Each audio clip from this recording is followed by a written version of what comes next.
નમસ્કાર ખેડૂત મિત્રો, જય દ્વારકાધીશ અને પશુપાલક મિત્રોને જય ઠાકર. આજ તમે જોતા હો તમારો ભાઈબંધ કેમ આજ નવા લોકમાં. તો આજ જવું છે એક ભાઈબંધના લગ્નનું રિસેપ્શન છે ને તે જમવા જવું છે. તો હું ધવલોભાઈ તૈયાર થઈ ગયા છે અને એમ થયું કે વેદી થઈ ગયા છે, વિડીયો મૂક્યો નથી મૂકી દઈ. આજના વિડીયોની અંદર ખરેખર હું વાત કરી એટલે તમને મજા આવી જાય કે આપણે વરસાદ વિશેના વિડીયો મૂકતા હોય, વરસાદના વર્તારા વિશેના વિડીયો મૂકતા હોય. આપણે તો એટલા બધા કંઈ ખગોળશાસ્ત્રી નથી, આપણે તો દેશી અનુમાન, ગામડાનો માણસ. એવું ના માનતા કે પાટલાને બુસ્કોટ પહેરી લીધા ના વિડીયો મૂકે એટલે કંઈ કહે.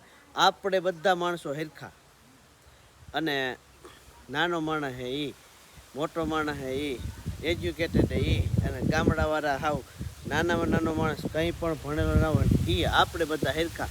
અને હવે એમાં થયું એવું કે આપણા વિડીયોની આ બધી જોઈ માહિતી અને ખરેખર ખગોળશાસ્ત્રી હોય ને એની એ વાત થઈ જતી હોય. અને ત્યારે આપણે એવું લાગે કે ખરેખર વિડીયો મૂકી અને આપણે શું કમાણા. અને ત્યારે એવું થાય કે કદું આપણે વિડીયો મૂક્યો હોય તો કદી વિડીયોની નોંધતા ક્યાંક પલે ને પલે લેવાતી હોય. ઘણા વિડીયો મૂકતો દેશી દવાના વિડીયો મૂકતા હોય તો ઘણાની એવી કોમેન્ટ હતી કે હારણ ગાંઠ છે, આના માટે કંઈક દેશી દવા સીધાડો. પ્લીઝ ભાઈ, હારણ ગાંઠ હોય ને બાપાને હોય કે દાદાને હોય કે તો આનું વહેલાસર સચોટ નિદાન જ્યાં આપણે છે ને પથરીનું ઓપરેશન કે પ્રોસ્ટેટનું ઓપરેશન કરાવતા હોય ને ત્યાં તમે જાઓ. હારણ ગાંઠ ને પ્રોસ્ટેટ ગાંઠ ને પથરી આનું બધું એક જ ડૉક્ટર ઓપરેશન કરતા હોય અને એ કરાવી લેવી જરૂર છે, નકર આગળ જતાં તકલીફ થાય પેશાબમાં અને એવી બધી. અને ત્યાર પછી હરસ વિશેનું આપણે વાત કરતા હતા તો હરસનો એક ભાઈને ફિશરનો વિડીયો, એ કે એક ફિશર વિશેનો વિડીયો બનાવો. તો ફિશર એટલે કે તમને હે ખબર હે ને, ગુદા માર્ગમાં ચીરા પડતા હોય ત્યારે આપણે ટોયલેટ જઈ તો બળતરા થતી હોય અને આ બધું એક પેટની ગડબડથી થતું હોય. આનું બધુંનું સોલ્યુશન આપણી પાસે હોય જ, ના હોય એવું નહીં. આ દેશીમાંથી જ બધું પરદેશી બન્યું. એક ભાઈની કોમેન્ટ એવી હતી કે માલદે નહીં કરમુરભાઈ, આ ધૂંધરીનું બિયારણ તમારા પાસે છે.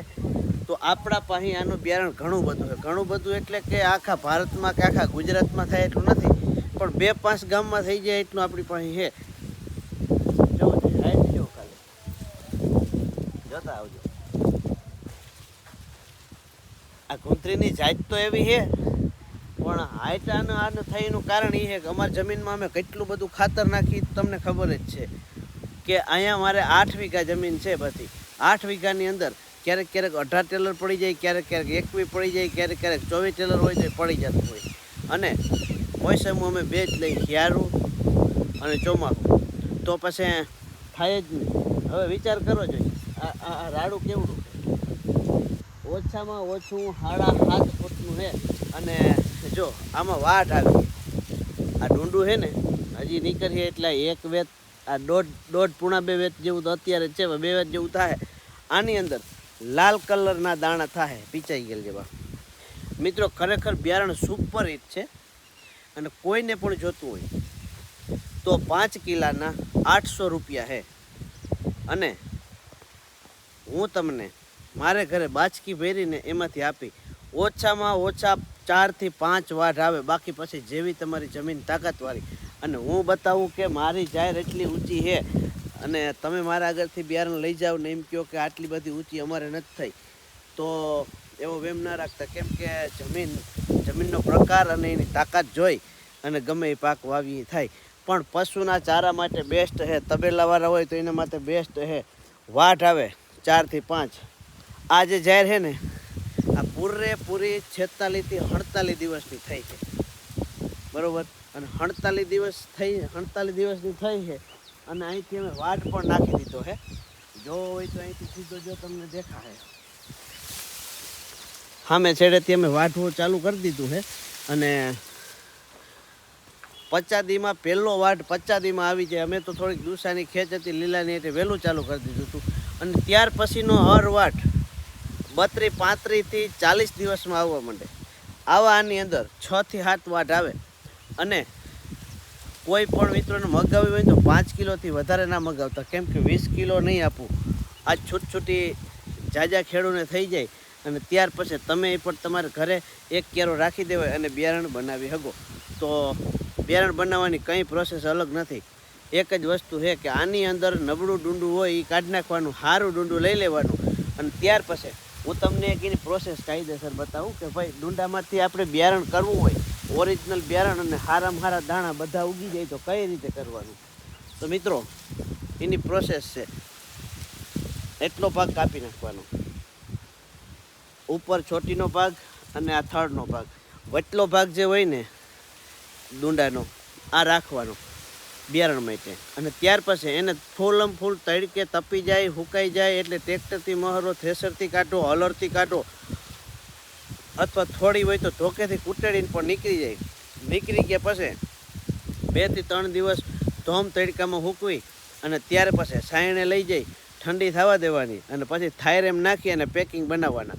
અને પ્લસ તમે ફૂલ ઓર્ગેનિક કરતા હો તો કોઈ પ્રશ્ન જ નથી, થાયરેમ નાખવું ના પડે. આની અંદર હાવ સીધી ને સાદી વાત કે તમે ઓર્ગેનિક કરતા હોય એટલે તમારા ઘરે ગાય હોય એટલે ગાયને આપણે નાખતા હોય એટલે ગાય પોદરો કરતી હોય, એ પોદરાને આપણે છાણા થાપતા હોય. હવે હાવ પ્રોસેસ આની હાવ હેલામાં હેલી. તમે વિડીયો જોતા રહ્યો, તમને મજા જ આવશે. તમે એમ કહો કે આવી વસ્તુ ત્યાંની અંદર જીવાય જ ના પડે, પણ તમે ટ્રાય કરજો ઘેરે ખાલી 5 કિલાની એક થેલીમાં. તમને વિશ્વાસ ના આવતો હોય ને તો કે આનું શું કરવાનું કે આપણે વાવવાની જ છે ને એની પદ્ધતિ તમને શીખવાડું. સ્ટોક કરી અને આપણે ખાવાની વસ્તુની અંદર મૂકવાનું નથી. આ કે ગાયનું છાણું હોય ને, ગાયના છાણાને હરગાવી અને આપણે જેટલા મણિકા હોય ને જાહેરના એટલા મણિકા પ્રમાણે રાખ બનાવી લેવાની. રાખ આપણે જે લોટ ચારવાની ચાયણી આવે છે હવારો અમારી પાસે એમ કહે, આનેથી ચારી અને આ રાખને જે આપણે વાવવા માટેના પેક કરીને એની અંદર ભેરવી દેવાની છે.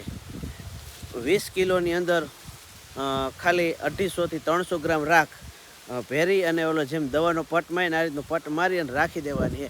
12 મહિના સુધી સ્ટોક કરો. જાહેરના એક દાણામાં એક ધનેડું અથવા તો કોઈ પણ જીવાત પડતી નથી. ગાયના છાણાના રાખમાં એટલી તાકાત છે. અને ખાવા માટે સ્ટોક કરવો હોય ને તો એની બીજી પ્રોસેસ છે, એ હું તમને બતાવીશ. પણ હવે આગળના વિડીયો બધા આપણે જોતા જજો કન્ટેની. અને બીજી એક મહત્ત્વની વાત છેલ્લે કહી દઉં, તમારા ભાઈને પરેશભાઈ ગોસ્વામી એની વાત થઈ છે, જે ખગોળશાસ્ત્રી. આપણે એના વિડીયો અનેક માણસો જોઈ છે અને આજ એને લાખોમાં નહીં પણ લગભગ હજારોમાં નહીં લાખોમાં સબસ્ક્રાઈબર છે. 8-9 લાખ ઉપર એના સબસ્ક્રાઈબર છે અને લગભગ એની હવામાનની આગાહી ખોટી પડતી જ નથી. વિચાર કરો કે આપણે એની વાત કરી લીધી છે અને એના એની મુલાકાત ટૂંક સમયમાં થાય, આપણે એવી ચર્ચા થઈ છે વાતમાં. તો વિડીયોને આગળથી આગળ તમે શેર કરજો. એક દી હું તમને પરેશભાઈ એની મુલાકાત કરાવી વિડીયો દ્વારા, અને આનું બિયારણ જોઈ તો તમે કોમેન્ટની અંદર હું નંબર નહીં આપું, તમને હું મોબાઈલ નંબર અત્યારે વિડીયોની અંદર જ આપી દઉં. 63-526-57-710 આ નંબર ઉપર તમે ફોન કરી અને બિયારણ મગાવી શકો. 5 કિલો આપી, વધારે નહીં આપું, બરાબર? આવજો. જય દ્વારકાધીશ ને હર હર મહાદેવ. આ બિયારણ જે છે એ અમારી પ્લાસ્ટિકની થેલીમાં રહે, કેમ કે આપણે અહીંયા સિમ્બોલ લગાવતા નથી કે ગામડીઓ ખોલવાનો વિલેજ લાઈફ એવો. પણ તમારી ઈચ્છા છે તો એવી બેગું આપણે બહાર પાડશું. અને વધારે બિયારણ નથી મારી પાસે, લગભગ 12 થી 13 મણ જેટલું છે. પણ આ જાહેરનું છે, જે ધોરી છે એ નથી, લાલ છે. આને ગુંધરી કહેતા હો તો ના કહેતા, આ મીઠી જુવાર છે, વાટડી. આવજો. જય દ્વારકાધીશ.